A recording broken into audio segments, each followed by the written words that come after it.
ದಿನೇ ದಿನೇ ಏರುತ್ತಲೇ ಇರುವ ಇಂಧನ ದರ ಇದೀಗ ಒಮ್ಮೆಲೆ ಶತಕದ ಸನಿಹಕ್ಕೆ ಬಂದು ನಿಂತಿದ್ದು ವಾಹನ ಸವಾರರು ಕಂಗಾಲಾಗಿದ್ದಾರೆ. ಕೊರೋನಾ ಕಷ್ಟ ನಷ್ಟ ಕಾಲದಲ್ಲೇ ಜನರ ನೆರವಿಗೆ ನಿಲ್ಲಬೇಕಿದ್ದಂತ ಸರ್ಕಾರ ಅಗತ್ಯ ವಸ್ತುಗಳು ಸೇರಿದಂತೆ ಗ್ಯಾಸ್, ಡೀಸೆಲ್, ಪೆಟ್ರೋಲ್ ಬೆಲೆಗಳು ಗಗನಕ್ಕೆ ಏರಿಸಿ ಜನರನ್ನ ಇನ್ನಷ್ಟು ಸಂಕಷ್ಟಕ್ಕೆ ದೂಡುತ್ತಿದೆ.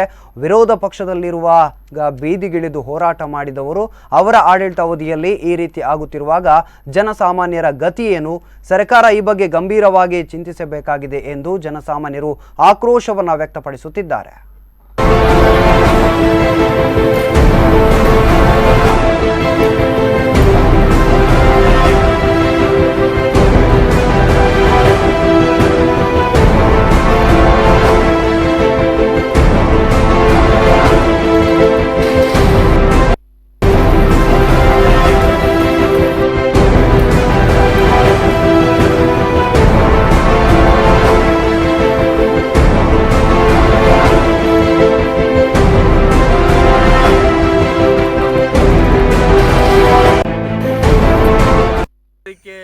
ಸಾಮಾನ್ಯವಾಗಿ ಬಿಟ್ಟಿದೆ. ಜನಜೀವನ ಸಂಕಷ್ಟಕ್ಕೊಳಗಾಗಿದೆ. ಅಂತಾರಾಷ್ಟ್ರೀಯ ಮಟ್ಟದಲ್ಲಿ ಕಚ್ಚಾ ತೈಲದ ಬೆಲೆ ಈಗ ಭಾರಿ ಕಡಿಮೆ ಇದೆ. ಆದರೂ ಕೂಡ ಇವರು ಪೆಟ್ರೋಲ್ ಮತ್ತು ಡೀಸೆಲ್ಗೆ ದುಬಾರಿ ವೆಚ್ಚವನ್ನು ಹಾಕಿ ₹100 ಸನಿಹಕ್ಕೆ ಬಂದಿದೆ. ಇದು ಸರ್ಕಾರಕ್ಕೆ ಇದು ಒಂದೇ ಪರಿಹಾರವ? ನಾವು ಕೇಳ್ತಾ ಇರೋದು ಸರ್ಕಾರಕ್ಕೆ ಇದು ಒಂದೇ ಪರಿಹಾರವ?